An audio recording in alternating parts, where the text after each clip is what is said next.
Now, scientists want us to change the way we think about the G-spot, and that it's not a specific, distinct small spot, but rather a zone.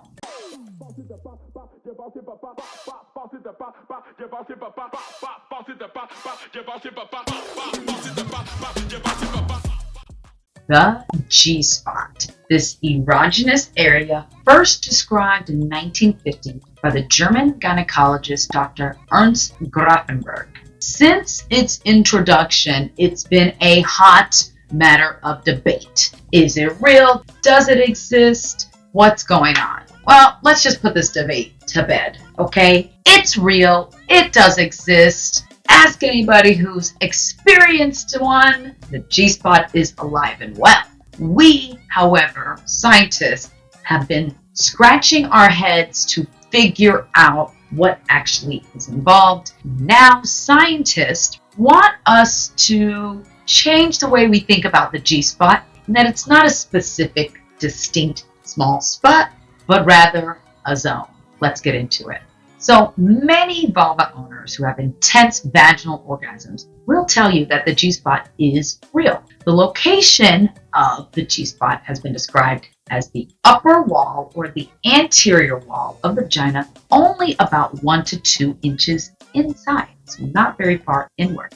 Experts now believe that the G-spot isn't one specific small spot, but more of a zone that involves multiple parts of the female urogenital anatomy. Okay, what the hell is that? All right, I'm going to break it down to you. Don't worry. So, urogenital anatomy refers to the parts of the genitalia that also involve the urinary system. All right, and how does that involve, or how does that play into this erogenous zone, which we call the G-spot?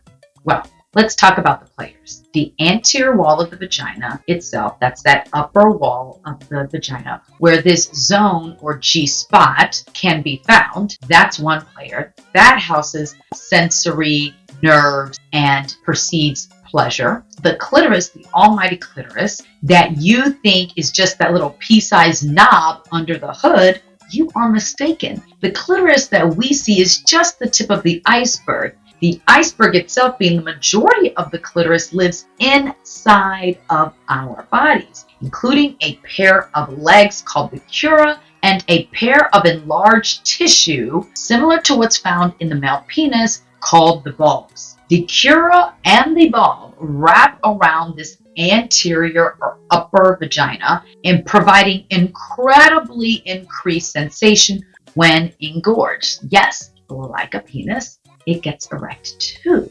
The urethra, this is the tube we pee out of, okay? Indeed, female squirting involves expression of fluid from here, thanks to intraurethral glands. Arousal of the G-zone increases sensitivity around the urethra, which may be pleasurable for some vulva owners. The glands around the urethra, similar to the male prostate, express female ejaculate and are a source of pleasure when aroused. Not everyone experiences orgasm or pleasure from this G-zone. And that is perfectly okay, y'all. We put too much emphasis on squirting or the G-spot. The way you experience pleasure is the way you experience pleasure. There are many erogenous zones. There are different ways individuals experience sexual climax, and all of those are valid. So figure out what works best for you. That's the most important thing. So let me know what you think. Tell me your comments below. I want to know what else do you want to hear in future videos. But more importantly, make sure you subscribe, hit that bell, tell a friend to tell a friend to tell a friend